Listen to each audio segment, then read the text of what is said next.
Hello, guys, and welcome to Miss German Let's Talk. Here we dive into the wildest, funniest, and darkest Reddit stories that we can potentially find on the internet.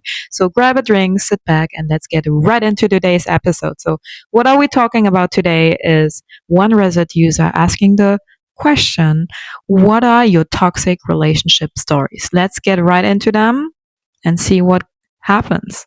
I was with my ex for about a year and a half until we broke up. About 9 and 10 months of it were absolutely amazing between us, but all of a sudden she slowly stopped caring about me. Over the course of like 7 to 8 months, she stopped texting me first, which eventually led to barely even texting me back, eventually stopped showing any interest or affection or whatsoever. And after months of doing this, she finally said something to me after I had constantly asked her if things were okay between us and if she was okay mentally or emotionally. Well. Okay, guys, I gotta say, like, okay, the first months of a relationship, you're in the butterfly mood and stuff like that, but also, like, at one point, every relationship goes through this kind of moment where you're like, okay, the butterflies goes away, and then that's where the true love starts. So, to me, it seems like she's hiding something, um, and you're putting the work in, or she really didn't feel in any shape or form mentally or emotionally connected to you. But let's see. She basically told me that I wasn't enough for her despite everything I was doing, and told me that she had lost a lot of interest in our relationship because it had done downhill a lot. She made it out to be entirely my fault after I literally devoted my entire fucking soul to making things better for her and us as she left me for my friend after she broke up with me. Here we go, guys. That's what I meant. Probably, my guy, I have to break it to you. There is a high, I'm not sure, just saying that, but there's a probability that she probably had another guy lined up, and when somebody has another person lined up, they are mostly starting to be unhappy in the relationship they are. A very, very toxic trait. If that's the case, we don't know.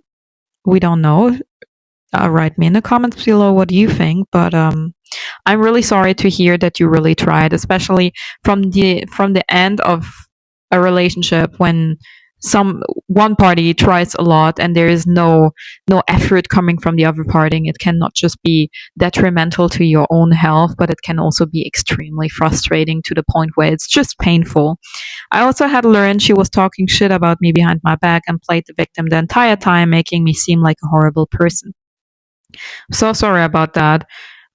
Thank you for sharing that story, my guy. I hope you're better. And trust me, there are girls out there who are still good. There are still girls out there who would like appreciate every single bit that you would do for them. Don't lose hope, my guy. Keep going. And we continue with the next story. So, one user is writing, here's my story. Honestly, a lot of this I could have prevented. Got close with this girl. She admitted to liking me. I did too, but the timing was bad because she lost her auntie a week before and was trying to heal from that past relationship. So, she didn't want a relationship. Hold on, her auntie. Well, okay, but she didn't. It's about dating here.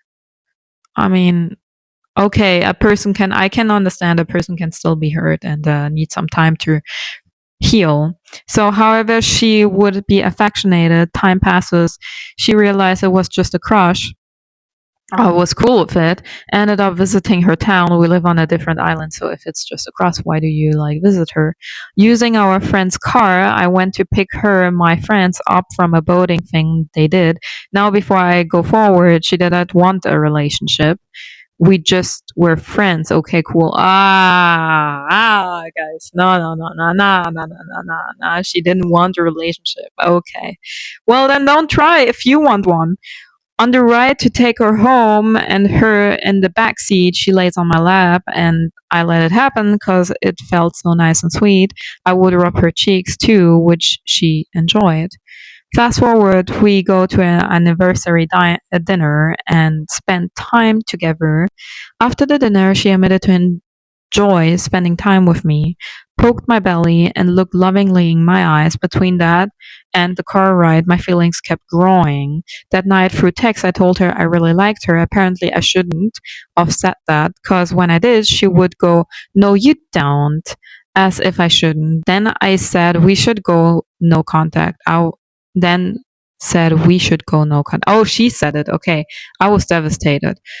Well, it seemed like to me that girl was not sympathetic enough with, no, empathetic, right? Empathetic enough with you, because if someone tells you, honestly, guys, also, like, when someone tells you they like you and you still keep talking to them and flirting to them, it's not nice to them. So just leave them alone if you don't like them, because it is just like emotionally exhausting for that person. So I'm sorry, my guy, that you went through that. 3 days later, she texted me saying she was having a bad attitude the past couple days because she's not in my arms. Now, okay, that girl is playing with him. Now we back to being affectionated, but she bet that I can't do it without catching feels. One of the stupidest thing I've ever agreed to. More time passes, things get shaky, I get clingy, anxious, insecure, overthink, and need a lot of reassurance. I mean, of course, because it's a situationship, it's not a relationship. She wants to take a break to protect her peace. Her peace, your peace is gone, my guy. Your peace is Second World War. That's your inner peace. What's her peace? Through all of this, she hasn't once thought about how this affected me. Yeah, this is very one-sided. I'm sorry that nobody that she didn't took care of how you felt, because that's not how a friendship even goes. Cause I still liked her. I even told her multiple times, again, my dumbass fault for clinging to something unstable and not having self-respect. It's okay, my guy. We all make mistakes, right? After the break, she comes back, we talk a little, and she brings up that bad and ask if I still have feelings for her or like her. I said no, that even if it was a lie. She said that's kind of hurts. Well, but it is what it is. That kind of hurts, like how you think I feel. Then I asked her if she still doesn't like me in that way anyone. She said yes. I said that sucks. She has the damn audacity to say I shouldn't feel hurt. I'm like, this girl is selfish. Oh, she's not just selfish, she's self-centered. Again, it's my fault because I've seen several red flags and ignored them. I choose to ignore them like an idiot. I mean, my guy, you just like deserve someone else. If like you're trying, and all she's doing is like playing with you, then you know, just leave it. I honest to God wish I never had the displeasure of meeting this girl ever. My life would have been free of so much heartache and mental exhaustion. But see it like this, like God gave you the opportunity to feel what it means to have a woman who displeasure you. So you know what is mentally exhausting and what you don't want, right? So that you know you don't want a situationship. You may need maybe that you don't want to have a heartache, that you don't want mental exhaustion because there are a specific pattern that you've seen. So it's been more a learning experience rather than like someone that you were not supposed to meet. See it as a someone that God is preparing you so you can meet and have a wonderful relationship with, right? It messes with my confidence and made me doubt myself a lot, made me even think I'm doing something wrong. But I think back to my past relationships, the ones where we were clearly like dating, those were great. My girlfriends loved me and I loved them. It always felt even. This was my first toxic relationship experience. Again, a lot of this was my fault because I allowed it to happen. Well, guys, that is more gaslighting than toxic. I gotta say this, and I'm sorry that you went through it.